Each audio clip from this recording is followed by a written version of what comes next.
Alright, I went over majority of the last patch already yesterday, but we have like the full numbers now, so let's just talk about it really fast. Also, am I in queue? I am in queue. Okay. Ral has been a mainstay for a while in Pro. Her mid scope gave her a lot of fun tools, but also the capability of that of her CC training potential is too strong. We're adding a bunch of power into other portions of the kit to compensate. Cool. Smolder, a really popular champion, but gets held down a bit by being a great champion pro. He's quite good at stalling out games, especially mid to late game. With some of his wave clear capabilities, and those skew more towards pro. Bring a bunch of those capabilities down, as well as his stack scaling, which we still want to reward, but we know pros are significantly better at this than regular players. Cool. Jinx, Poe caster builds have been strong for a while. Collector lethality Jinx means. And while it's cool that she has builds like that, she's at her core an auto-attacker. And seemingly what players want to do as well. They purchase Yuntal more frequently than Collector even though it's weaker. We're shifting a lot of its incentives here to make it a bit more sense. Okay. Zac has been showing up in a bunch of different lanes other than jungle, and while he's mostly performing in jungle, we're taking a small tap to his range harass ability in top lane. Okay. I don't really understand this. As far as my knowledge goes, it's actually the opposite. He's not performant in jungle compared to top and mid, but I'm not sure. Tom Kench Captain gameplay is a lover of all builds, and AP Kench was the soup a while ago. He's picked up a little bit too stronger than intended. While we like AP builds, just generically stronger than pure tank build, and we want them to be closer. That's cool. Kog'Maw has been picking up a lot of play with his AP builds. We're pulling back a little bit on those builds to make sure that the AP and AD builds feel similarly powerful. Okay. So numbers for next patch. I think this Yuntal Valdarus price down by 100, passive duration up by 2, and passive CD down by 10. I think this item is going to be good. I think we're finally at a point where this item is going to be good. It will no longer suck. I think these are unreal good buffs. A lot of champions are going to be mega happy with this. More, I think, specifically Jinx and Aphelios. I think Aphelios right now is, I think, a champion that is slowly creeping up to be good. I think he's really just very far away from being just a very solid ADC, and he's coming back to play very soon, I think, because basically the champ is like close to 50% win rate, and when that happens to Aphelios, like, he's just good. Azir, a WAP ratio back to 40 to 60, so if I understand correctly, that's the old Azir AP ratio, so they're just reverting a nerf that they did some time ago when they nerfed Azir for Worlds. This is going to be fine. I mean, it's not the biggest buff to Azir. This is like maybe like 1% win rate, maybe a little bit less, whatever. Right, small buff. Mastery, our attack speed also up 10% rank 2 and 20% rank 3. Okay, decent buff for Mastery. Who likes attack speed as a stat. It's not a buff pre-6, it's buff more towards scaling, which I guess should be like Mastery's chunk. So I think this is like probably just a good buff. It's also a very small buff. I don't think this is a lot for Mastery. Misfortune will get Q mana reduction to 40 from 43 to 55, so it is the most max spell, right? The first max spell, I mean.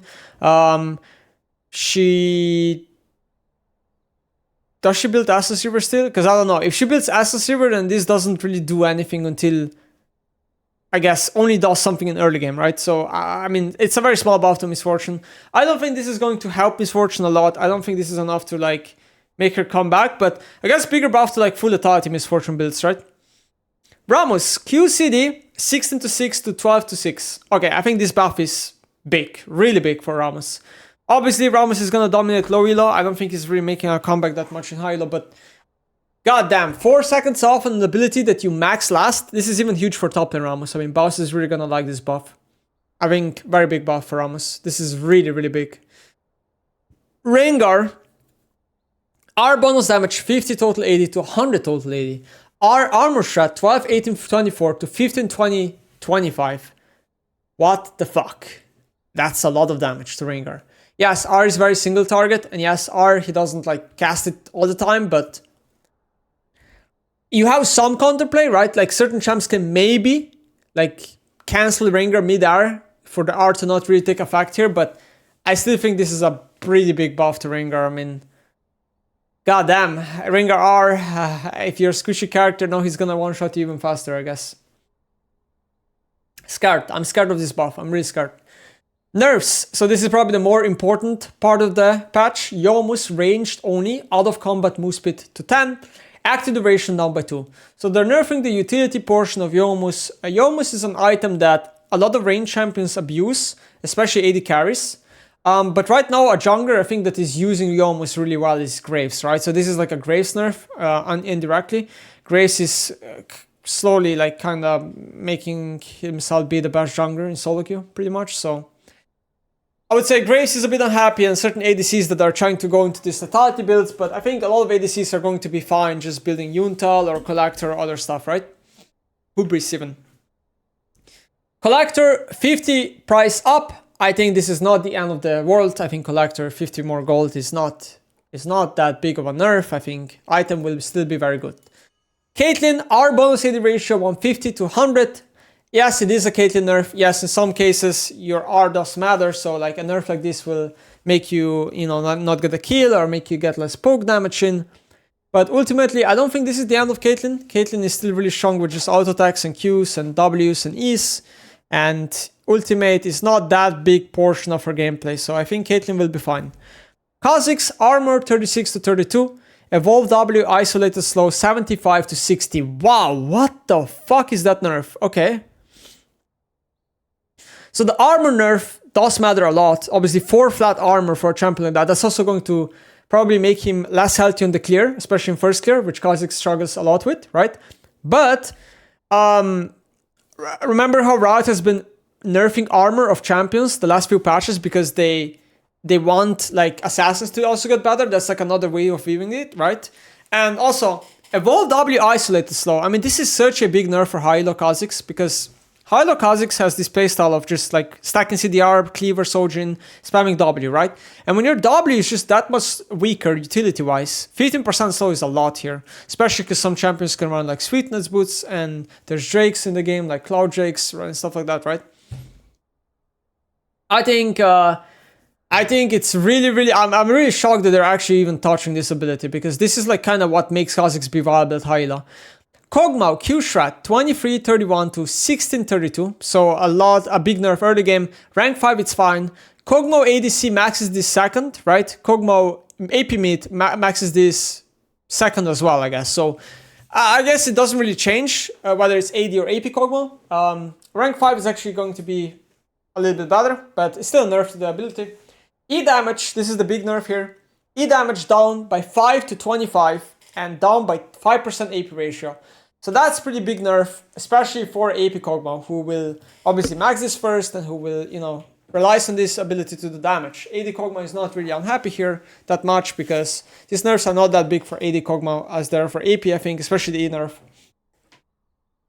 I guess Riot is just not that happy about AP Kog'Maw being like a viable thing. I feel like based on my memory goes, like every time AP Kog'Maw becomes close to good, they nerf it pretty fast. I feel like they're pretty fast. They probably just don't like the fact that Kog'Maw is very uninteractive because he has so much range and kills people from so far that this is probably the reason why they are really very quick at nerfing this champ. Shyvana. So I was thinking AP Shyvana is surely getting nerfed. Armor growth down by 0.55 and AP ratio down by 10%. So it is more of an AP Shyvana nerf, but Bruiser Shyvana is also getting a nerf. I don't know. I truly do think that Shyvana is the champion, probably like top 3 champs in League that really does need a rework. Her kit is insanely outdated. I think the champion could be mega popular with a really good rework, like way better than Skarner, right? Like Skarner rework happened and people only play him if he's good, like if he's overpowered, as people don't play the champion. He's not that appealing to people. I think a Jargon that like breathes fire and stuff, I think that's way more appealing to people, and I think Shyvana rework could have a lot of potential, so I hope Riot reworks her at some point because this champion needs it. Skarner, Q bonus HP ratio down by 1%. Alright. Maybe 1% win rate, maybe a little bit less. It's a fine nerf, right? Like, it is a lot of damage loss here because it's an ability he uses the most, and it's an ability and it's like he stacks a lot of HP as a champion, right? Like hard steel build and stuff like that, so I'm happy with that one. Step into the right direction. I guess they don't really want to nerf mobility, utility, CC type of Skarner. Like, they don't want to really nerf that way. I think they want to just slowly strip away damage from the champion because they don't think Skarner should be one-shotting people as much as he is right now, and I don't think so either. Tahm Kench AP. Passive AP ratio 2% per 100 bonus HP, 1.5 per 100 bonus bonus HP. So that's like a support Tahm, top Tahm nerf, right, as well. And then our shield AP ratio down by 50% as well. Alright, so like small nerfs to Tahm Kench AP, sure. Teemo E Monster Mod down by 25%. So it seems like this is going to be mainly a nerf to Teemo Jungle, who has a very good healthy clear, who can scale up in jungle very well. I think the reason why Teemo benefits so much in jungle right now is not only because of like all the buffs and how the items are in place, but also because jungle XP and gold is very high in the game because of at the beginning of the year, Riot increased jungle XP, I think. And so junglers are really good, like power farmers are really good, and Teemo is one of the best late game champions in the game. So by Teemo being a jungler, he's not that low economy. Junglers have very high economy these days, so I mean that's like another reason why Teemo is so successful in jungle. Yeah, top lane Teemo, support Teemo is going to be mostly fine with this. Zac Q max HP ratio down by 1%. It's going to nerf jungle Zac just as much as top lane Zac, so not much here to say, and mid lane Zac. Power down to Zac. Bounties. Champion bounties grow 40% faster from kills and assists. Champion bounty reduction due to losing increased up to 4x. Okay. Maximum contribution to objective bounties from gold leads doubled. Smaller changes, smaller leads unchanged. Alright, I guess we'll see how it ends up. I'll have to play a lot of games and see. Ambessa, Q2 cast window 4 seconds, matches passive duration. Ooh, so that's a buff. Passive dashes no longer go over player created terrain. Okay, interesting. So Ambessa was able to jump a Nivea wall, for example, and now she will no longer be able to do that, which gave her a lot of advantage in like a Nivea matchup or like Jarvan, right, or stuff like that. So I think that's fair. They don't want Ambessa to have extra mobility. I think it's totally fair. Our movement commands issued before a successful cast will be discarded after slamming the enemy into the ground to avoid pathing the player towards a place they are no longer near. So I like this change because this is a thing that I struggled a lot with. For some reason, Ambessa just always dashes you after you use R and then it fucks up your Q. It's really weird. I feel like it doesn't work properly. He says, I go toilet. Can I get a swap? Like, someone save me here. Please. I hate my team. Alright, we're doing Aurora.